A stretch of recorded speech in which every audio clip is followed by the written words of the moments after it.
Hey guys, welcome back to my channel. Today I'm going to share with you relationship advices that I have come across in my life that has changed my entire life, that has really taught me so many things, and has been of a huge help for me. It's literally been a game changer, so I can give these advices to you and you can take it as you may, and maybe you can learn something from it. So keep watching. So I'll be very honest with you, I have jotted down some points here in my diary. Like, I have all kinds of diaries and this is one of them.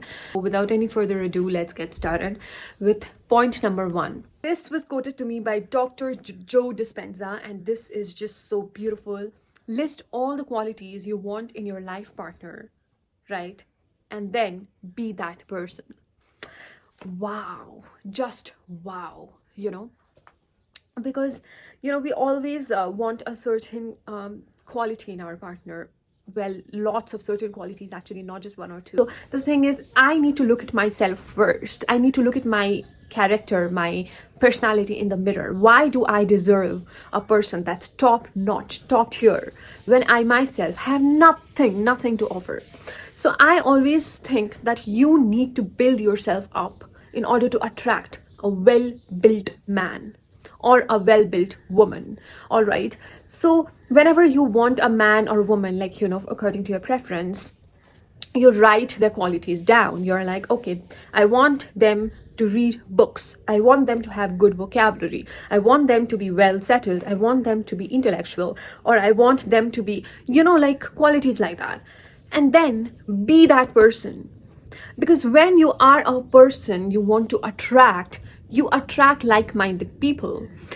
But when you yourself are like an ugly duckling, then why would you attract beautiful swans?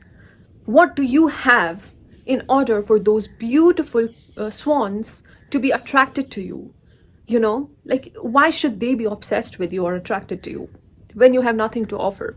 So for people to like you, you also have to have good quality. So build that in you. That's the thing. Like, you don't have control over whether people are going to stay, whether people are going to come to you or not. You can only try, but you need to build yourself, because you are an investment for yourself. And even if you don't find a good partner, at least you will have made a good life for yourself, and that's the most important thing. And if you find a like-minded person who adds on to your interests, who likes you because you are very like-minded just like them, then that's a good thing. Next suggestion is never chase, pursue, and move on. Now, a lot of the YouTubers and a lot of people that I follow, a lot of books that I've read, I also read this book by Stephen Harley, where he thinks that a woman should never pursue, a woman should never go ahead and talk to a man. It's the man who needs to pursue. But I personally don't feel like that. I think that if you like the guy, you can very well go ahead and pursue them. And same with friendships and stuff. But I'm here talking about like relationships, romantic relationships in particular. So you can always go ahead and talk to the man and whatever. But the thing is, the moment you start chasing a person, they run away from you.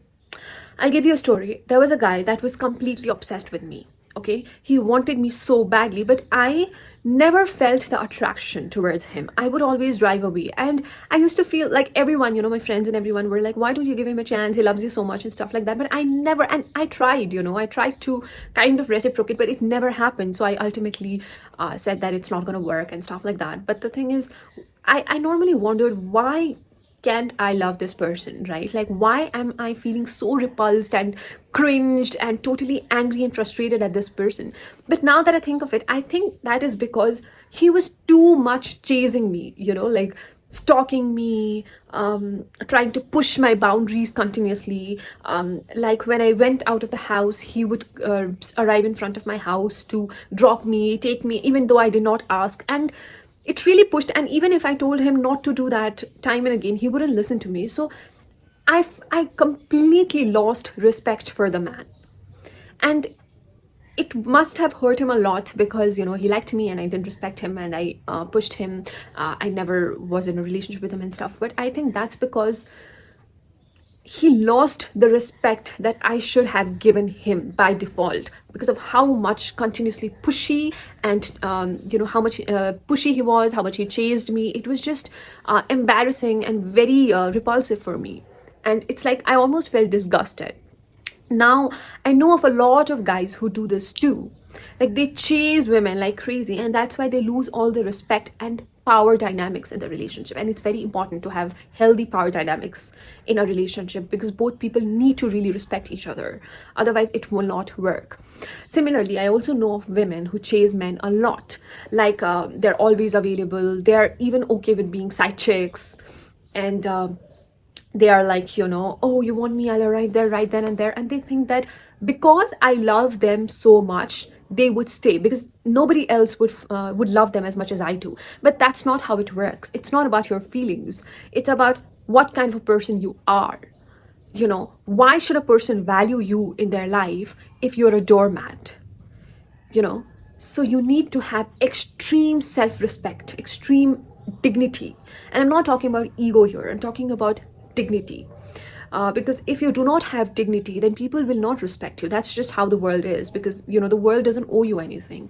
And if you keep on chasing someone continuously, then that means that you do not value your dignity. Because if you valued your dignity, you wouldn't chase, you would maybe pursue. But if you thought that maybe they don't have room for you or you're not being respected, you will immediately get out of the situation and be somewhere where you are valued. So that's what I mean. Like, dignity is very important, and chasing will not get you anywhere. Like R.C. Blakespeare says that chasing people will always make you lose yourself, but you never get them. Remember that when you chase someone, you never get them. Never. But you always lose yourself. Number 3 is, if you are a giver, then date a giver.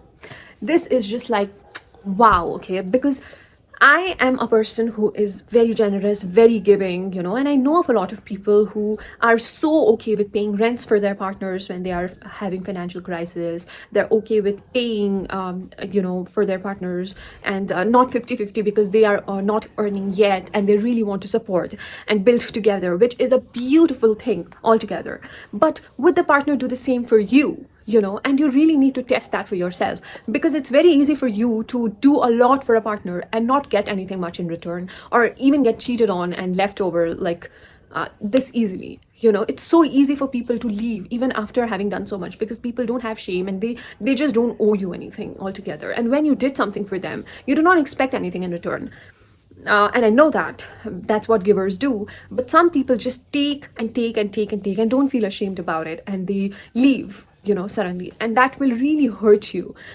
So if you are a giver, then you should also make sure that the person that you're dating or you're in a close relationship with is also a giver. So you need to see if they are comfortable with taking all the time, because I personally, it's very difficult for me to take from another person. It's very, because I am a giver, right? So it's very difficult for me to take compliments, to take gifts, to take help, to take any kind of effort from the other person. So it's very difficult for me to do that, which I am trying, but when it comes to giving, I'm so readily giving. I'm so readily like, oh, you want this, like, take it. It's like, and like, it's literally like, oh, you want my kidney, I'll give it to you.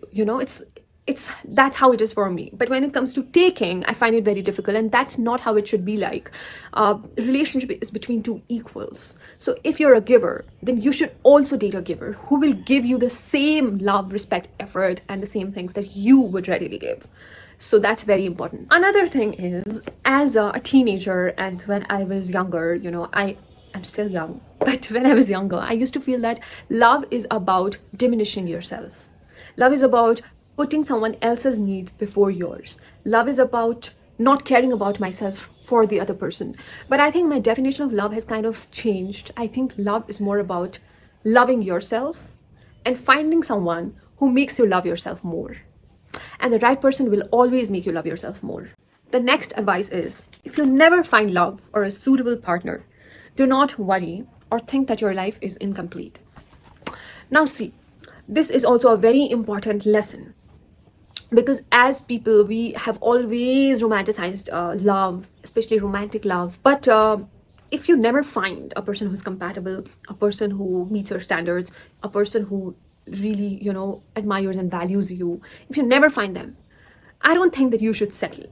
I know older generation will tell you, no, nobody's perfect. And I know that nobody's perfect. Compromise is important. It's crucial. But if you compromise on your own self, like if you're literally like, compromising your whole life, then that's not a compromise anymore. That's slavery.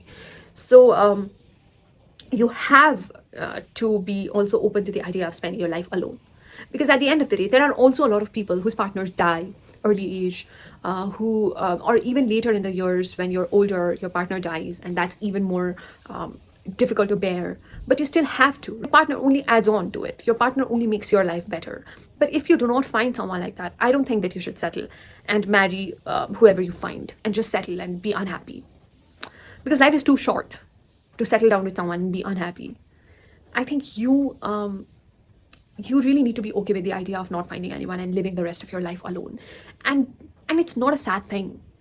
I mean, it's sadder to end up in a loveless marriage than to, be with someone, because I know of so many women, okay, and even men, honestly, who would wish that their wives or their husbands were not in the room when they entered their house. They were like, I have never seen them getting rid of the prison.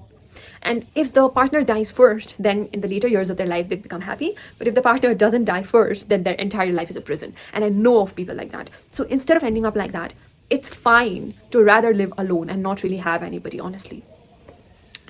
And that's not a sad thing. Like, I don't know why people associate being single with sadness. I don't think it's sad. I think it's just what it is. And what do you think relationships will bring? They will not bring you happiness. Relationships will just add on to your already happy life. And it's also such a big responsibility on the other person. If you're like, okay, I'm not happy, I just want to be happy, so let me get into a relationship. Who do you think the other person is? Like, they are not like a capsule of happiness. You have to find your happiness yourself. They're just adding on to it. And if they don't, and if you don't find anybody like that who you can really spend your life with, it's really okay to be alone. It's not a sad thing. That's what I want to say. A lot of people might think that I am against making efforts, but that's not true. I'm all up for making efforts. I'm all up for being there for your partner. I'm always up for, being obsessed for each other. But if the obsession is only from one side, then that's creepy. And at the end of the video, advice that I would want to give it to you all and put it out there is walk away. Have the power to walk away. I'll tell you a case. There was a case in my country where this woman got married in an arranged marriage situation with her husband. The husband was, always torturing, and the in-laws were also torturing the woman and things like that. They were in a different country after getting married, and the in-laws would come and torture the woman and stuff. And she still stayed because she was like, I really love my husband. I'm already in love with him. Like, it was an arranged marriage. They had a kid together, and in the end, the husband murdered the wife. Now, my point is, I understand that she was in love, she was very innocent and things like that, but the thing is, you being innocent is not going to save you. The world doesn't owe you anything. If you're a doormat, you will lose a lot of things, and in this case, she lost her life, imagine. But if she had walked away when the husband was beating her, when the in-laws were beating her, when she was being harassed right, left, and center, maybe this repercussion she wouldn't have to face such a huge repercussion. Maybe she would be called a divorcee, and which is a taboo, a stigma in our society, but that's better than being dead. Like, this is obviously an extreme case, but if you're a person with dignity, like I always mention, dignity is so important. You have always figured out that that it's okay, it's fine, and it's actually a good thing to walk away when you're not respected. And you really need to. Honey, I know it's hard. I know it's difficult. I know you have invested. I know that your life is really, like, your heart is really invested in the future and the hope of being with the other person for the rest of your life. Maybe you have had different kind of expectations from that life with the other person, but you have to let go and walk away. I know of people who don't have the power to walk away, so they stay in the relationship and expect the other person to break up with them because they can't walk away. And that's just, for me, so sad that people have lost the power in themselves. They have lost the control in themselves. You need to learn to walk away. Walk away from a circumstance, walk away from a family member, even walk away from a friend group, walk away where you are not respected. And honestly, it shouldn't even come to the point of hitting you. It shouldn't. Once you raise your voice, it's done. Because there's a disrespect there. Because if you tolerate someone raising voice at you, tomorrow they will raise a hand on you. The third day, they will unalive you. And trust me, this happens. So if there's a healthy discussion, if you have put your point across, they have put their point across, there's always a means of communication. You compromise, they compromise, and you come to a middle ground. But if there is a raising of voice and there is a beating involved, then that's gone too far. There will be legal actions. I am out of your life and I'm never coming back. You have to take this stand. And you have to walk away where you're not respected. You have to walk away where you're an option. You have to walk away where the other person is not as invested in you as you are. And the most powerful feeling in the world is to take a charge and have the power to walk away. Alright guys, this was it for today. Thank you so much for watching my videos. Thank you so much for all the appreciation and love, and I'll see you again in my next video. You can also follow me on my Instagram. That's on my YouTube channel if you want to. And yeah, that's it. Bye bye.